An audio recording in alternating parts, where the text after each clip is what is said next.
Jay here, Stretford, Paddock. This is the Arsenal preview. Joining me, as always, is my good friend and co-host, Joe Smith. How are we doing, fella? Big game this, Jay. Big game. Big and for game. big games, you need big people. And we are sponsored by BetMates, so we'll be talking about them a little bit later. Thanks to them for sponsoring this preview, as they sponsor all our Premier League previews. Arsenal, they're flying high. They've won a load of games. They're getting too big for the boots, in my opinion. But they are going to be tricky customers, yeah? Yeah. The one good thing about this, is we haven't got the shadow of transfer rumours hanging over the game. The squad is set. We know who we've got. We know who we haven't got. And hopefully, we've got what we need. Just quickly take us through who we haven't got. We haven't got Frankie de Jong, yeah? That was 3 months of our lives we'll never get back. What John Murtagh and Richard Arnold were doing, thinking we were getting him when we obviously weren't, is beyond me, and why we wasted so much time twerking for Barcelona or him. Again, I just never fathom. You know, at one point we had him sat in a pub, didn't we, Richard Arnold, telling anyone who'd listen that we were going to go and get Frankie de Jong, and we didn't. Like it was the Edinburgh Fringe. Yeah. Him just doing like a quick set to 6 United fans. I'll get the beers in. Listen to this one. Here's one about Frankie de Jong. Here's one. We've got a sort of like a one-man spoken word thing. Yeah. Well, we're not getting him anyway. We're not getting Gakpo. Yeah. We're not getting Victor Osimhen. I think the team We're not getting... I'm not finished. Oh. We're not getting Memphis. Right. And we haven't got James Garner anymore. Sorry. I think the team that we have managed to assemble is one that has actually exceeded my expectations from about mid-August. Do you know what I mean? Where it felt like 2 weeks ago, it felt as though things were terribly bleak. And I wonder if that's what the feeling was around the club as well. And we've sort of gone, okay, we need to do something here. Let's go Casemiro. Let's get Antony. Let's get even Dubravka sorted where we need a backup there. But I think the team that we've got is more than serviceable. I think player for player, we've got a better squad than Arsenal. Yeah. I think their team is obviously getting to the point where it's more than the sum of its parts, which I think is the sign of a manager that's having some success. I do think they'll struggle when the Europa League rolls around, but they're the only team in the league with an 100% record. 5 games, 5 wins, 15 points, top of the league. But United somehow are 5th. We've got 9 points. We're ahead of Liverpool. We're ahead of Chelsea. I can't quite understand how that's happened because it felt so bad so recently, and yet somehow we are points clear in 5th. And if we beat Arsenal, we'll be 3 points behind them, which again sounds absolutely miraculous when you consider how bad things were. But I think the team that we've got now is one that is still got its flaws. Right back is a bit thin, goalkeeper a bit thin, up front slightly thin as well. Once you get Martial and Ronaldo back, if we can have 10, 15 games in a row where they're both fit, all of a sudden that area won't feel quite as thin. I still think we've got more options up front than Arsenal have. Jesus is really their only sort of striker of note, and no one's really talking about them having a crisis up front. So I think once Martial can stay fit for a little bit, this squad will start to look pretty well balanced, I think, and I'm hopeful that, you know, over the course of the season, if we can get to the point where, as I said, Ten Hag is getting more than the sum of its parts out of this team, the parts are pretty good. So I think this is certainly a top 4 level squad. It might struggle this season, but I'm hopeful we can get a result against Arsenal. Yeah, I feel a lot of what you're saying there. You know, I think we have got a better squad than Arsenal. I think you look throughout our team and you look at our team, you think how many of Arsenal's players would actually get in our starting 11? Not that many at all. I think the main issue that's been there with United over the last certainly over the last 8 months or whatever is the fact we haven't had the team spirit. We haven't had look like, you know, we're all on the same page and we're all ready to fight for the shirt and all that sort of stuff. Recently, though, the last few games, we have seen that. Yeah. And I think if we have that team spirit and we have that energy and effort that we saw in the games against Liverpool and Southampton and Leicester, coupled with the fact we have got some top quality players, then I think we'll be good enough to beat Arsenal. I know Arsenal have got off to a flyer, but I've watched a couple of their games and I think they have rolled the luck a little bit and made hard work in some of the games. And also, they have played quite a few teams who I would expect to be fighting relegation this season. Yeah, and in fairness to Arsenal, it's easier said than done beating 5 of those teams in a row, as United found out last season when we could 100%. barely beat anyone in the bottom half. And they have started well, and they do look good. But I don't think this is all of a sudden a top team just because they've won 5 games in a row. I still think this is a team that will be, come the end of the season, fighting for top 4 as opposed to much else. But we've still got to beat them. And for whatever reason, Solskjaer never beat Arsenal in the league. No, he beat him in the FA Cup once. Carrick beat him in the league. But we've really struggled against Arsenal in the league in recent seasons. And I think being at Old Trafford needs to start being a game that makes it harder for the opposition, not easier. There's a point when we were incredible away from home, and it felt like every week we lost at Old Trafford. And I think that has to change going forward, doesn't it? Yeah, you're right, and I think it will change. I thought against Liverpool, the atmosphere at Old Trafford was as good as I can remember in a long time. Yeah. Probably going back to... I remember that we've had some good atmospheres, don't get me wrong, at Old Trafford, but that one against the Scousers was up there with any in the recent post-Fergie era. If not, going back to, yeah, I think it was. I thought everyone was up for it. The crowd were up for it. The players were up for it. It was just fantastic. The Scouts were just quiet throughout the game. I think ahead of this game, there is a protest planned. I think the protest is to meet at the Trinity statue, meet on the forecourt, bring a load of flags. I think the 58 group have organised this. Load of anti-Glazer flags, as you'd expect. Glazers out is the message that we always carry on this channel, and that most United fans and pretty much all United fan base seem to be gearing towards, and rightly so. So there's going to be a protest before the game. You're going to see lots of sort of flags and banners and all that sort of stuff brought into the game, and you're going to see the crowd up for it, I feel, because we're buying into what this team is doing. Ten Hag's got us all going. You've had a great game against Liverpool with the crowd sort of on the feet throughout it. You've had two good results against the likes of Southampton and Leicester, and now it's time to face Arsenal, as you say, top of the league and are flying. But I think when Old Trafford is up for it,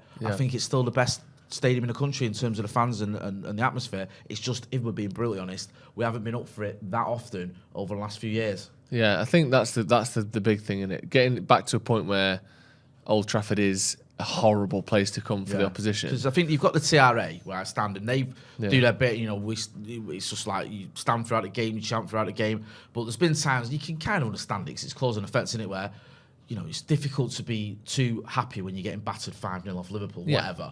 So that's been part of the problem. I think the team and the players, like you said, do have some responsibility in that. Yeah. Obviously, it goes both ways. It's a fluid sort of, relationship, isn't it? Like, the crowd can bring the players up, but the players can bring the crowd up. Like, look, compare the two games, like you said, Liverpool last year getting battered 5-0, and this year it's so much easier and more exciting to get behind a team that's trying hard. Or not even the result, just a team that's trying. Bro. Like Malacia, I think it was, who flew into a tackle and got everyone going. Yeah, and you know what I mean? You're seeing that sort of thing. It doesn't need a goal or an attack. It can just be someone crunching someone, and you think, we're up for this. Where Dallo was fighting Diaz on the touchline when he's falling over, and then he gets back up and pushes Diaz over, wins the ball back. Yeah, there was Martinez as well with Milner. Yeah. There was a few of them where you go in and it gets everyone going. Yeah. Whereas in the past, we've just seen the players sort of just go, oh, sorry, I should have been near him. We're just going to get battered 6-1 off Spurs. I know they didn't have a crowd for that one. And it doesn't take much to turn that crowd into an absolute weapon that they can use, for them. And I think that's something that hopefully Ten Hag bringing this intensity, energy, excitement, just hard-working players, that will bring that without a question of a doubt. Call me deluded, but I'm looking forward to it. It was a right buzz against Liverpool, and I'm looking forward to this game as well. And you can't ignore the fact that Arsenal are flying, and it is going to be a tough game. But I think if we're up for it, it'll be a good one. With all that being said, Mr. Smith, do you want to give us your predicted 11? This is the team you think Erik Ten Hag will pick for the visit of the Gooners. This is the exact same predicted 11 that I picked for the last game. Okay. I thought Casemiro would start. I thought that back five again. Unless there's an injury, I can't see why you would take any of those out. No. And then that front three, I'm bringing Antony in. Again, he wasn't quite ready for the game against Leicester. I don't think his sort of legalities were sorted, so he wasn't eligible. But I do think he should start against Arsenal. Not just because he's a new signing, I want to see him, but I think of the front three, I think Elanga, in terms of his output, has been the weakest so far. Obviously, Rashford and Sancho both scored goals, looking just sort of a notch above in terms of quality. If he's available, if he's fit, I think Antony should come straight in. We've spent so much money on him. He's obviously an exciting player. He knows how Ten Hag plays. So, I think a week of training or 3 or 4 days of training should be enough to get, one game out of him. I think it would be a massive sign and a massive boost again to that crowd and to that atmosphere, bringing the new transfer in. Just the Martial thing's a shame, innit? I feel so sorry for him. Like, it just seems like certain players' careers, like, I know Martial, obviously, he's had his ups and downs and some of it's his fault, but bringing Zlatan in when he was just getting going, bringing Lukaku in when he was just getting going. Then he falls apart for a couple of years. Has a brilliant pre-season, comes back injured, back in, assist, looking good again. Came up second half against Liverpool, looked excellent, injured again. Yeah, and it's just like you feel for him. But I think our best front three, I don't think it has Elanga or Ronaldo in it at the moment, and Antony's obviously the only one that's available to take one of their places. So that's my team. What are you going with? Very similar. Matt, the only sort of slight change I've gone with, I thought Casemiro before would have started a Leicester game. Yeah. He didn't. He came on, he didn't do too clever, I'm going to be brutally honest. I mean, I know he was coming into a high-tempo game with Leicester chasing the result as well, so I'm not going to be too harsh on him. He's a little bit, sort of, it took him a while to get into it, and there's a couple of misplaced passes or what have you. I just wonder whether Ten Hag will stick with that midfield, whether McTominay might just keep his place. Now, I think, if it was up to me, I'd put Casemiro in. Yeah. I'm just wondering whether Eric Ten Hag's going to look at it and go, listen, this midfield now has won 3 in a row. Yeah. They played well. I thought McTominay played well against Leicester and against Southampton. Do I just stick with it? So I'm going to stick with the same midfield that we had against Leicester. Again, it won't be my choice, but I just think that's what I'll go for. I'm just bringing in, like you, Antony for Elanga. One change in 4 games is... I mean, optimistic if nothing else. He might go, listen, Eriksen needs a rest. McTominay can come out for Casemiro. He might go with 2 older midfielders, and he might ask Scott to drop deep and play alongside Casemiro as a pivot. For me, Eriksen's looked knackered for the last 3 games. Not for the whole game, but he seems to be getting tired after about the hour mark. Pretty much every week at the minute, and 2 games in 4 days. I agree, but the thing with that is, I wonder whether, and again, this is just conjecture, but whether he looks at it and goes, I'd rather have Eriksen. We start well. He's a big influence on that. He's played well. We have that hour out of him. Hold the ball, keep the ball, get ahead, and then bring in a Casemiro or then bring in a Fred, rather than start with a team that I'm not, missing Eriksen, because I think he has been a massive influence in all these games, maybe apart from Brentford. But even in Brighton, I thought he played well. Start without him and then maybe, start with Casemiro or Fred or whatever, and then bring in Eriksen when perhaps we're chasing the game or whatever. I don't think he might not fancy that one. But I wouldn't be surprised if Eriksen did take a breather. I thought he might even get a breather against Leicester, even though, he did play well. I think he got the official man of the match, didn't he, against Leicester? Yeah. Wasn't my choice, but he did have a good game. So, yeah, it could go... Good team that though. Yeah, I mean, listen, it's amazing. We've got options. I know. We're talking about, does Casemiro make the 11? Does he start? That's, does Eriksen get dropped? It's like, who'd have thunk that a few months ago that we'd be sat here saying that? Should we talk about the opposition? I'm sick of it already with Arsenal. I'm absolutely sick of it. I don't care that you've won 5 in a row. Yeah. Then, I would hate for them to win the league. And not that I think this will happen this season, but just like looking forward of them progressing. I don't see them coming through. Usually what tends to happen is there's almost like a lag with like teams dropping points. So what will happen is, or what often can happen is, everyone's looking at this October for Arsenal when you've got your Europa League group stages, you've got all that. I think it'll be November before the World Cup where that lag comes in of they've actually done better than you think over those games. Everyone's then knackered, you pick up a couple of injuries, and that's when you start to see those points getting dropped in November. One thing that might save them is the World Cup. Because I think obviously, some of their players will be playing in that World Cup, of course, but the intensity is not usually quite as high as it is in the Premier League. I think that they will be able to deal with that lag of all those, Europa League games and then come back slightly refreshed after the World Cup for some of those players who aren't in the World Cup or playing every week. But I just don't see how they sustain this. Obviously, 5 games in a row is very good, but I'm just sick of it. I hate it, and I hate it being Arsenal. I hate the fans. I hate the fact that, not the fans in particular, but just there's something about the Arsenal fan base that seems more smug and more overwhelming than almost any other to me, especially online, on social media. It's just the worst. And I've seen people talking about undefeated seasons. I think we'll go invincible in the next 3 years. Obsessed with this invincible thing. Just 12 games and lost a load of games in the cups. Yeah, invincible except in all the cups. Yeah. You weren't invincible in the Champions League or the League Cup or the FA Cup. That and we knocked them out in the FA Cup. It just... I'm sick of it. And already 5 games in, Arteta's a genius and we're going to win the league. Fuck off. Yeah. So I'd absolutely love it if we beat him. I to agree. Quote Kevin Keegan. Yeah, I know. I think the wheels will come off for Arsenal. They might make top 4, but I still doubt it. And I think that this game is a big one for us because we've got to sort of stop this little run they're on. And I think if they were to come at Old Trafford and get a win, where their record at Old Trafford is pretty horrendous, then that would really get them fans going, and it would be a massive blow to Manchester United because we've had this little bit of momentum building up as well. So yeah, I think in terms of Arsenal, who is the player to watch for you? Is it Gabriel Jesus? I don't think we need to overthink it, or maybe actually, Martin Odegaard's having a good start. Yeah, Martinelli looked good the other day. I thought his dribbling looked good, and he was getting past his man against Villa. But Villa are shit. Yeah, like literally crap. I also think Martinelli as well. He's a 1 in 4 player. Yeah, he is. He was at United, and like people go, "Oh, well, United dropped it. We're getting rid of him." He was never getting anywhere near United's team. No. And he was all right when he was on trial. It wasn't like everyone's going, "You've got to keep Martinelli. We've got a game."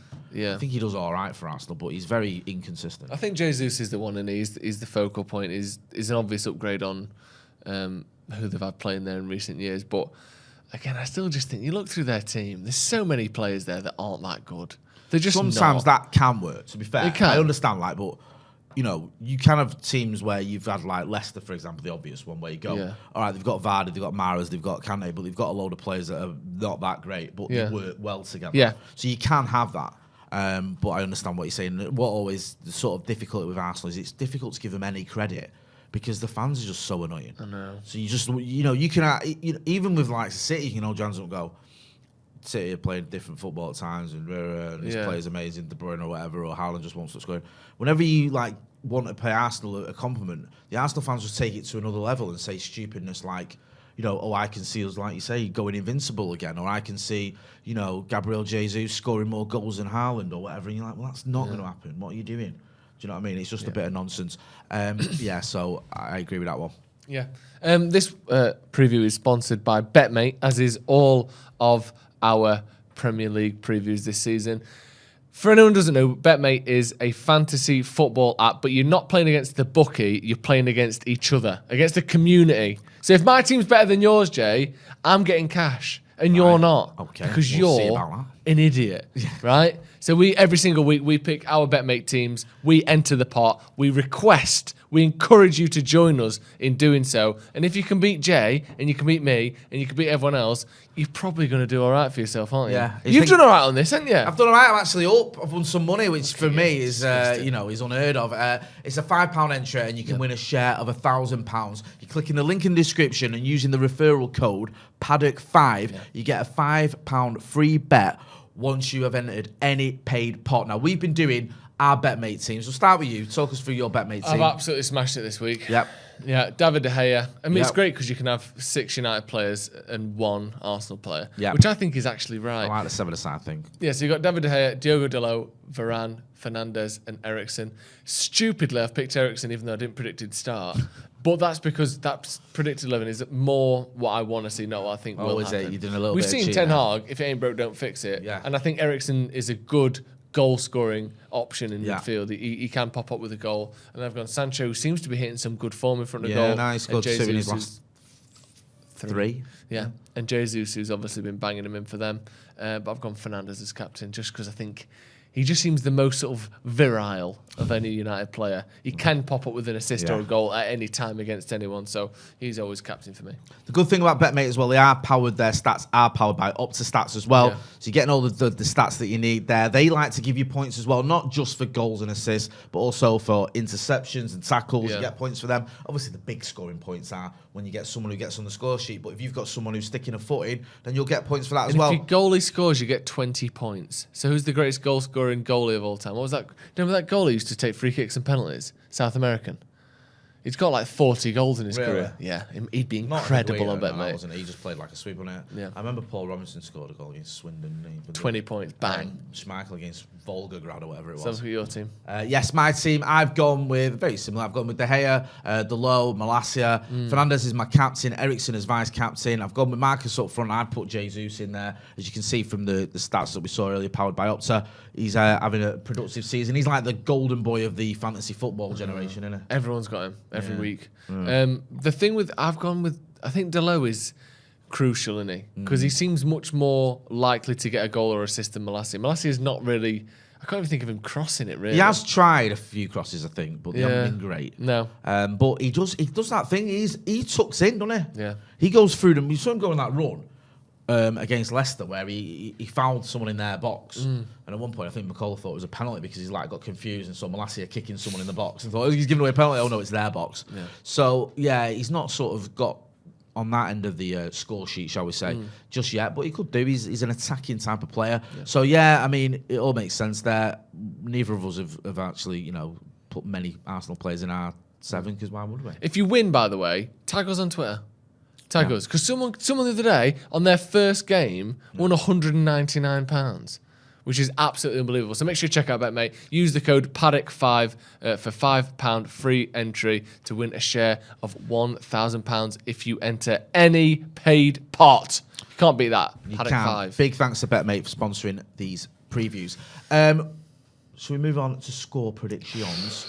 With all your confidence, all your bravado, or your, some would say, arrogance that you've shown during this preview. Who would say that? Me. Right. I can only predict or can only expect you to go with a United win for your prediction. 1-1, Jay. 1-1? Yeah. After all that you've said about how good United are and how Arsenal and all that, and how much you hate them and that. Yeah. You going with a draw? Yeah. You called me a coward when I went with a loss against And you, Brentford. yeah, and you were a coward. I was an accurate coward, though. Yeah. In fact, no, I went for a 3-0 loss and we lost 4-0. Oh, shivering like a little wrinkled little And wreck. also, my team didn't have Antony in it. Right. So you're saying Antony's not going to win on his debut. So you're saying he's rubbish and he's wasting money. He's not even kicked a ball yet. So You think he's so shit he's not even worth starting? Yeah. You're saying Ericsson Hag doesn't know what he's doing. He's already a failure. I think it feels like one of those games where everyone's going to paint it as this like, our Arsenal back, our Manchester United turning things around under Ten Hag. Who will it be? Draw. Do you know what I mean? I feel like there's too much on the line for both teams. Arsenal want to be a proper team, and to beat Man United at Old Trafford would be the perfect way to sort of, really set forward on that. And United want to be back in the big time, touching distance to the top teams. I just think it's got a draw written all over it. I'm going to say 1-1. What do you think? I'm going to go 2-0 to United. Coward. I'd feel more confident for some reason if this was like under the lights. I feel like it's a proper, and I feel there will be a good atmosphere. Obviously, we've got the protest before. Everyone's going to have the banners and the flags, and we'll be up for it. And trust me, it'll be a better atmosphere than you get at the Emirates, and the fans will be up for it as well. I just worry a little bit with some of our finishing whether we're going to be as clinical as we need to be. So that's why I'm not going for like a 3 or a 4. I think it might just be a 2-0, which I'll be more than happy with. I'd love that. I'd absolutely love it. Yeah, I will. I think there was against Liverpool, we had a few chances where we could have made it 3 or 4, whatever. Against Leicester and Southampton, there wasn't as many chances, and I just wonder whether that's something that might not hurt us but stop us really giving these lot a good idea. But then again, we have got Antony and he might just come in and smash in a lot of goals. I'd love that. I'd love that. I'd love it if we beat them. Big thanks to BetMate for sponsoring this preview. Don't forget to check out the link in the description using the code Paddock5. Big thanks to Joe Smith as well. You'll be there for the watch along, won't you? Absolutely, He's yeah. with you. Joe McGrath and Jordan Simpson. Oh, the dream team. Sensational stuff. Yes, well, I'll also have the post-match reaction from the likes of Andy Tate, from the likes of Stephen Howson, so make sure you're checking that out as well. Don't forget to hit like, share, and subscribe. That's been Joe. I've been Jay. Thanks for watching.